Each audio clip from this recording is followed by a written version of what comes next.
Bem-vindos ao IBRAcast, o podcast quinzenal trazido especialmente a você pelo IBRAC, o Instituto Brasileiro de Estudos de Concorrência, Consumo e Comércio Internacional.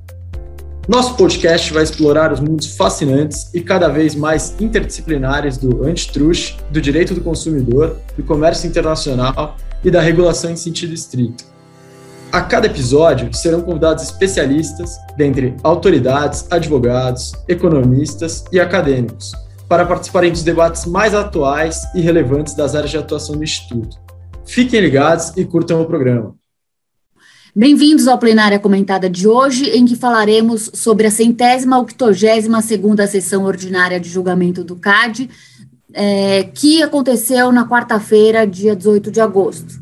Eu sou Vivian Fraga, estou aqui com os nossos comentaristas do quadro, Bruno Drago e Guilherme Ribas, e vamos comentar sobre a sessão, que teve uma pauta curta, eram apenas 3 itens, eram 2 processos administrativos. O item 1 era sobre o alegado cartel de licitações públicas referentes à compra de material escolar e de escritório no estado de Pernambuco, em que o conselheiro Sérgio Ravaiani tinha pedido vistas e trouxe o seu voto, e o outro PA era um desmembrado em relação a uma pessoa física que ainda não tinha sido notificada no caso principal, que teve inclusive julgamento esse ano e diz respeito ao caso do cartel de rolamentos automotivos e industriais.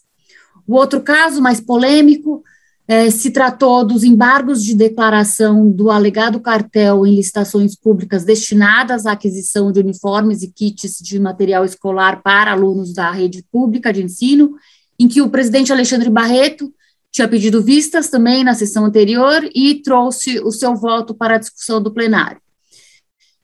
Aponto também que não houve processo retirado, nem pedido de vista. Aqui já abro o desafio para os nossos comentaristas que na terceira sessão de julgamento seguida, sem pedido de vista ou processo retirado, eu vou pedir música para vocês. E antes de passar a palavra para eles, trago como destaque o informe feito pelo presidente, que está permitido o acesso ao plenário do CAD para acompanhamento presencial das sessões de julgamento, inclusive para a realização de sustentação oral, respeitados os protocolos de segurança adotados durante a pandemia de Covid-19. Então, com isso, eu passo a bola para vocês. Olá a todos. Tudo bem, Vivian? Tudo bem, Guilherme? Vamos lá para mais uma plenária comentada, com esses 3 casos. Apesar de terem sido só 3 casos, eu acho que a gente tem bastante a reportar aqui. Eu vou falar do primeiro caso, que foi ali o cartel de licitações públicas, que se refere ali à compra de material escolar e de escritório nas prefeituras do estado de Pernambuco. O conselheiro Hoffmann trouxe o voto dele há umas, salvo engano, 3 sessões atrás, em que ele havia mencionado ali que tinham bastante evidências sobre as práticas de cartel e seguiu a condenação ali. E teve uma discussão ali da dosimetria da pena, não tinha muito faturamento que não tinha disponível, e aí ele pediu esses faturamentos para a Receita Federal, e aí condenou essas empresas com base no melhor faturamento ali disponível, e também aplicou multas acessórias, né? Então, vale lembrar ali que ele aplicou multas de proibição de contratar com instituição financeira, de participar de licitação por 5 anos, de exercer comércio em nome próprio ali para as pessoas físicas condenadas. O conselheiro Ravaiani havia pedido vista, e aí ele trouxe o voto vista dele, e aí o conselheiro trouxe aquela discussão da metodologia que ele gostaria de aplicar para os casos, em cima da discussão de vantagem auferida, né, que não foi a metodologia aplicada pelo conselheiro Hoffmann, e é interessante que ele trata ali que é papel do CAD empreender esforços para estimar o valor da vantagem aferida, critério eleito pelo legislador como valor mínimo da pena de multa em qualquer caso, né? E interessante também que ele constrói ali uma tese de que a estimativa de sobrepreço de 20% sobre valores dos contratos ali de uma licitação vencidos pelas empresas que supostamente fizeram cartel, deveria ser tratado como uma presunção relativa. Ou seja, ele inverte o ônus probatório aqui, jogando para as empresas o ônus de demonstrar que o sobrepreço não foi este. No mesmo caso, interessante notar ali que haviam cálculos de sobrepreço que foram trazidos de que esses sobrepreços variavam ali, dependendo da licitação. Então, você teria sobrepreços de 3,5%, de 23,9%, de 88%. Né? Isso considerando os valores de referência, né, dos objetos das licitações. E aí, no entendimento dele, a utilização de um proxy de 20% encontraria ali, essa foi a colocação que ele fez, e aí ele abriu esses cálculos para todas as empresas jurídicas condenadas, né, para as pessoas jurídicas condenadas, e aí basicamente ele fez o cálculo da vantagem auferida em cima desse proxy de 20%, nos valores em que aquelas empresas haviam se sagrado vencedoras ali na licitação. Quando esse valor era abaixo do valor que foi aplicado pelo conselheiro Hoffmann, ele mantinha o valor do conselheiro Hoffmann, ele votava com o relator. Quando esses valores da vantagem auferidas eram maiores, ele divergia do relator para aplicar a sua própria metodologia. Interessante também que ele traz ali uma discussão de algumas pessoas físicas que eram administradoras, que na visão dele eram empresários individuais, né? Haviam ali algumas microempresas, e ele entendeu que poderia haver ali um bis in idem, né? A empresa ser condenada e esse administrador, pessoa física, também ser condenado, né? E na visão dele havia talvez ali uma coincidência entre a empresa e a pessoa, né? E o administrador. Isso gerou um certo debate, se tratava de empresário individual, de microempresa, se era razoável isso ou não, mas entendo que acabou prevalecendo ali o entendimento do conselheiro, e aí ele regulou essas multas aí de forma que não houvesse um bis in idem aplicado.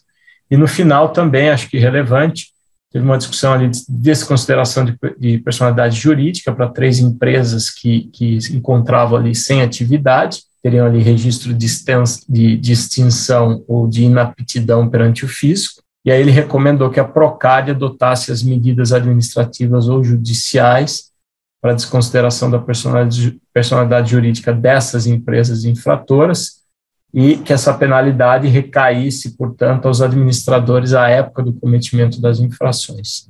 E aí o plenário, dentro do plenário, os demais conselheiros, com exceção do presidente, votaram acompanhando o voto divergente do conselheiro Ravagnani naquilo que divergia do relator. Acho que foi esse o resumo do primeiro caso aqui. Guilherme. Oi, Bruno. Oi, Vivian. Tudo bem? Bom estar aqui com vocês de novo. Acho que o que me chamou muito a atenção nesse caso, Bruno, foi esse ponto que você reportou sobre a escolha dos 20%, porque mais razoáveis, né? Acho que a principal dúvida que eu fiquei, não sei se isso é uma questão que vai ser esclarecida no voto escrito, se o CAD tem a obrigação legal de estimar a vantagem auferida, e se o CAD tinha à disposição os percentuais de sobrepreço e da vantagem em cada uma da licitação, por que escolher um número razoável? Então, assim, o discurso está me parecendo um pouco contraditório nesse ponto. Então, é uma coisa que eu realmente gostaria de ler e procurar entender um pouco mais nessa discussão de vantagem auferida que, de fato, vem dominando as pautas do CAD, né? A gente nem vê muita mais discussão hoje em dia sobre padrão de prova e temas mais substanciais. O tema da vantagem auferida tem sido realmente o grande destaque. A gente tem falado disso já há algum tempo, né? Mas eu fiquei curioso com relação a esse ponto específico. É um bom ponto, Guilherme. Isso foi decorrente de um cálculo que foi feito, de uma perícia que foi feita pela própria Polícia Federal ali nos documentos, que surgiu com esse valor. E aí eu acho que o seu questionamento é importante, né? E concordo, eu acho que a gente, desde que começou essas discussões, esses podcasts da plenária comentada, eu acho que 90%, para chutar um número aqui, 90% das nossas discussões são processuais e dosimetria. Nós temos visto muito pouca discussão de standard probatório, de questões mais discursiva sobre o mérito aqui, né, sobre as evidências que pairam sobre os investigados aqui, quando ela é suficiente, quando ela não é suficiente, né? As discussões têm migrado para um aspecto processual aí, isso tem dado o tom aqui das sessões. Bruno, passando aqui para o segundo ponto da pauta, são os embargos de declaração no processo administrativo que investiga o suposto cartel de licitações públicas destinadas à aquisição de uniforme e kits de material escolar, ocorrido aí supostamente entre 2007 e 2012. O caso, as empresas entraram com embargos de declaração, com variados motivos e pedidos. A conselheira Paula Farani já tinha apresentado, em sessão passada, o seu voto sobre o assunto, e o presidente Alexandre Cordeiro pediu vistas, porque ele queria tratar especificamente da questão de vantagem auferida. Mais uma vez aqui em destaque neste caso. Só para recapitular, né, eu não vou tratar dos temas de outros representados aqui que apresentaram embargos, mas em um específico que foi a empresa Capricórnio, ela foi condenada e a sua multa foi calculada com base na vantagem auferida. Ela apresentou nos seus embargos, na verdade, ela trouxe ali uma questão de erro material, porque ela disse que havia sido computado no cálculo vendas que foram feitas por um terceiro e não por ela, e a conselheira Paula Farani reconheceu o erro material, reduziu a penalidade aplicada, e então veio agora o voto do conselheiro Alexandre Barreto, que concordou com relação a esse ponto do erro material, mas fez um voto muito grande, muito robusto, a questão da vantagem auferida. Ele repassou discussões doutrinárias, trouxe lições de jurisdições internacionais, fala muito, é um voto que realmente vale a pena ler, né, assim como os votos se a gente pode dizer, né, os votos principais sobre esses assuntos nesse ano, né, em que essa discussão está fervilhando. Vale a pena pegar o que já escreveu também a conselheira Paula, o conselheiro Sérgio Ravagnani, e agora também um contraponto aqui trazido pelo presidente Alexandre Cordeiro. Ele basicamente traz uma preocupação enorme, você ter um único método que sirva para todos os tipos de caso. Ele traz a preocupação de não ter sido feita uma análise no caso e não ser feita em outros de como era o cenário se não existisse cartel, então construir um contrafactual. Ele diz que, como eu mencionei, que nenhuma autoridade ao redor do mundo faz cálculo de vantagem auferida para cada caso concreto, que se utiliza é uma proxy, ou seja, a partir de uma metodologia, de um cálculo geral de estudos de cartel, chegasse a um valor e que essa proxy é usada de maneira igualitária nos casos, que as metodologias são várias para cálculo de vantagem e que todas trazem insegurança e que isso pode comprometer o resultado final da decisão da autoridade. É um voto bastante extenso, em que ele quis pontuar o seu entendimento sobre o assunto, a sua discordância com relação aos votos que acabaram, neste caso, prevalecendo, né, no plenário, e indicando ali para a comunidade antitruste que vai haver um debate grande no judiciário sobre esse assunto, se não houver uma mudança de curso, um retorno ao que era antes praticado pelo CAD com relação ao assunto.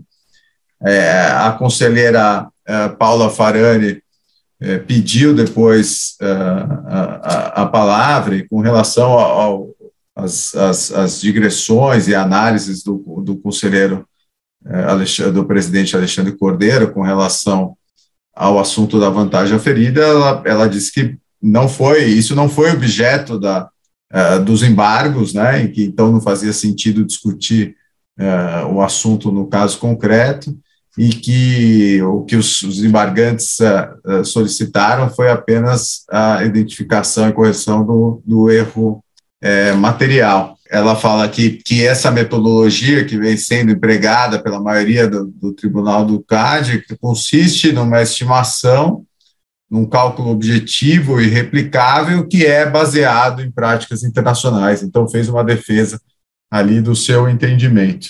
Os demais conselheiros, com exceção do conselheiro Hoffmann, seguiram a conselheira Paula Farani. Então, a gente acabou aqui com um placar de 4-2 pelo entendimento da vantagem aferida e de como calculá-la, com base no voto da conselheira Paula Farani. É bastante assunto para discutir, né, Bruno?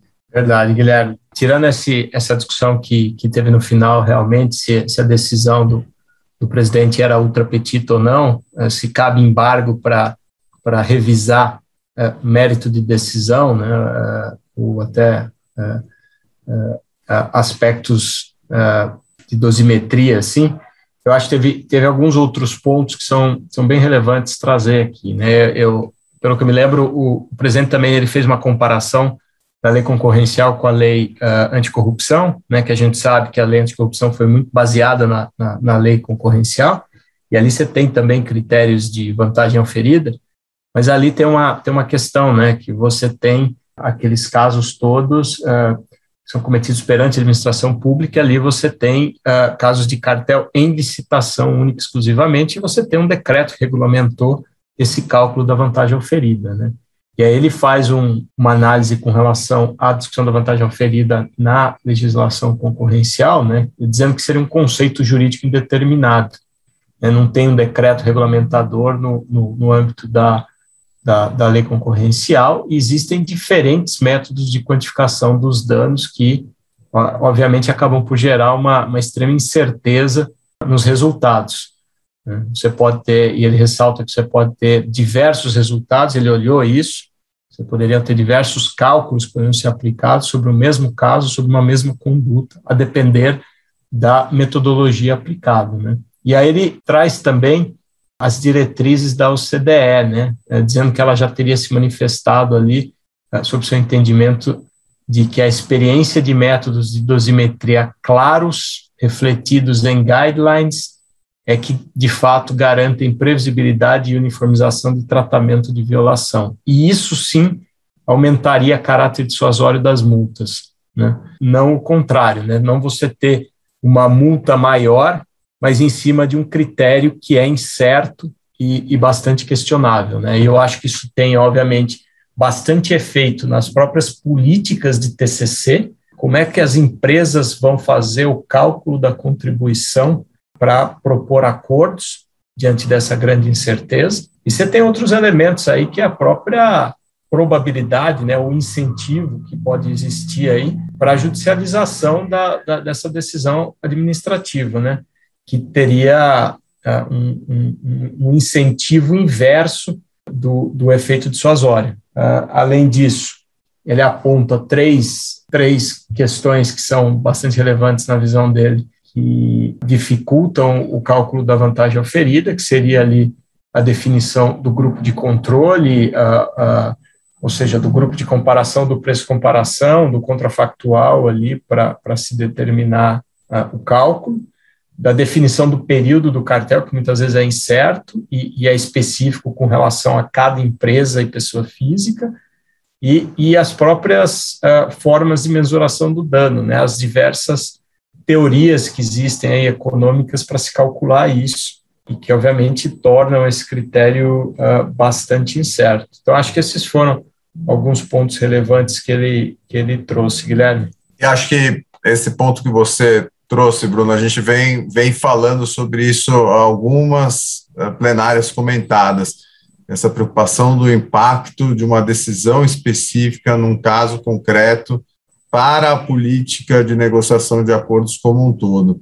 É um tema que eu acho que merece aprofundamento, não apenas do tribunal, mas de toda a comunidade, nós do IBRAC aqui. Acho que temos uma missão para discutir essa questão de como serão os incentivos para a política com novas diretrizes, ou se prevalecendo esse entendimento a partir de agora.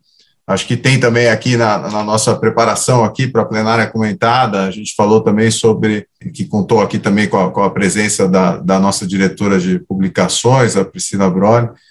A gente tem também, por exemplo, impacto na própria política de leniência, a partir do momento que a gente tem casos de leniência parcial, que você só vai saber o quanto você vai pagar de multa parcial no final do caso, como que fica o incentivo para uma empresa que não vai saber quanto vai pagar lá para frente, qual que vai ser a metodologia exata que vai ser aplicada, ou se ela pode mudar de uma hora para outra.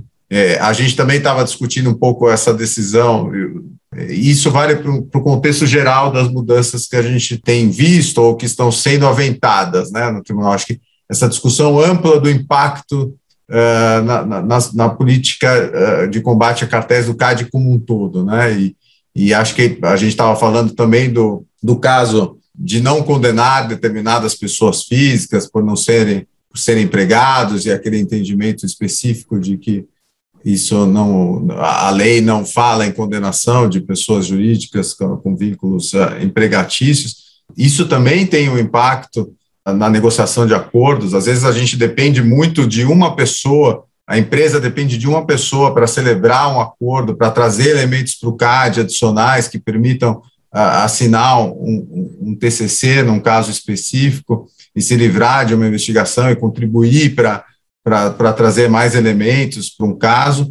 E a gente agora vê talvez um menor incentivo para as pessoas físicas, para determinadas pessoas físicas, procurarem as empresas ou toparem colaborar com investigações e com uma investigação interna, colaboração de um acordo, porque ela, no final das contas, pode entender que não vai ser condenada, então prefere bancar a espera de uma decisão final pelo Conselho. Então, eu não estou, de novo, falando se é certo ou errado, eu estou falando só que repetindo o que a gente vem dizendo em algumas ocasiões, é que a gente precisa ter um debate, e não estou falando do Tribunal do CAD especificamente, nós como comunidade antitruste, a gente precisa entender os impactos dessas decisões ou dessas propostas de mudança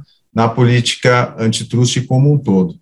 Deixa eu só concluir aqui, Bruno, que o Guilherme passou para mim um gancho de que esse voto do presidente Alexandre Cordeiro trouxe de forma muito contundente a palavra insegurança jurídica. Então, foram mais de 10 vezes usadas essas palavras, né? Insegurança jurídica a partir de uma mudança na metodologia de cálculo de multa. Então, acho que é isso que fica, né, de mensagem. A gente precisa, Vivian, de segurança jurídica. Concordo, Vivian.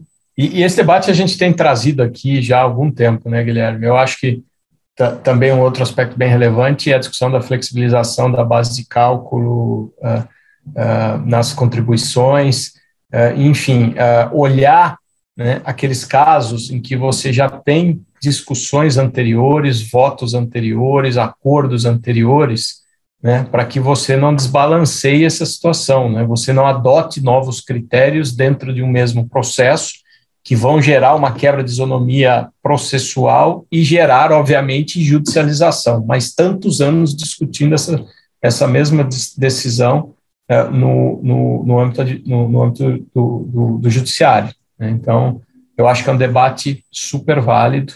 E já pegando o gancho aqui para o último processo, né, que eu vou batizar aqui de filhote caçula, né, ele é um filhote caçula, porque nesse aqui a gente tem o filhote mais velho, tem o processo original, esse é o caçula, em que se tratava de uma única pessoa física aqui, no mercado ali, a investigação de mercado nacional e internacional de rolamento, né, para mercado IAM e OIM.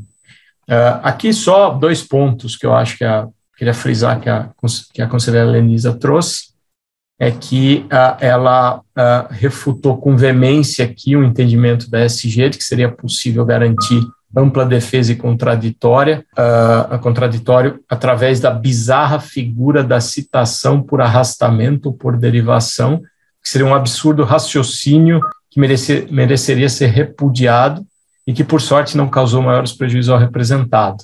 E nessa mesma linha, ela faz um ponto ali de que esse processo, né, a abertura de investigação contra a empresa a qual se vinculava essa pessoa física, ali no momento de instauração do processo administrativo já era possível verificar que não existiam indícios suficientes para atribuição de prática de crime a eles, né? Então, que esse filtro deveria ter sido feito lá atrás, né? Obviamente, a gente entende que isso aqui é um processo que começou há mais de 10 anos atrás e que o filtro da Superintendência Geral mudou bastante de lá para cá, né? E acho que eles têm tratado aqui com muito mais cautela essas questões aqui, principalmente com relação às pessoas físicas envolvidas, né, Guilherme? Eu acho que a gente já sente isso, né, Bruno, em negociação de acordos de leniência com a Superintendência Geral. Acho que eles recebem essas informações, essas orientações do tribunal e vão mudando os seus padrões de análise, inclusão de pessoas físicas, tanto no próprio acordo quanto na instauração de um processo ou de um inquérito. Então, essas mensagens claras do tribunal são importantes e não é um caça às bruxas. Nossa, a superintendência deveria ter feito isso lá atrás, por que não fez? Eu acho que é um amadurecimento do sistema. A gente está falando de casos antigos, que aí você falou 10 anos para ser julgado. A Vivian comentou até que é o primeiro caso de autopeças, né, dos vários que foram já condenados pelo CAD ou que ainda estão sob análise. Então, é um amadurecimento e essas mensagens para a superintendência de como agir, como melhorar a sua prática são importantes e acho que a gente vem vendo na prática que elas estão acontecendo. Obrigada, acho que com isso a gente encerra o nosso quadro. Bruno e Guilherme, bom estar com vocês. Agradeço especialmente a você que nos ouve e nos acompanha. Fiquem bem, se cuidem e continuem acompanhando a nossa programação quinzenal do IBRAcast, o podcast do IBRAC. Obrigado, Vivian. Obrigado, Guilherme. Até a próxima. Tchau, um abraço. Obrigado por ouvir esse episódio do IBRAcast, o podcast produzido e disponibilizado pelo IBRAC, o Instituto Brasileiro de Estudos de Concorrência, Consumo e Comércio Internacional. Visite nosso site, ibrac.org.br, para conhecer todos os nossos comitês especializados, nossos eventos e nosso vasto material biográfico disponível. Nos encontramos no próximo episódio do IBRAcast. Até lá! As opiniões aqui expostas não necessariamente representam aquelas do IBRAC e das instituições a que estão vinculados os participantes.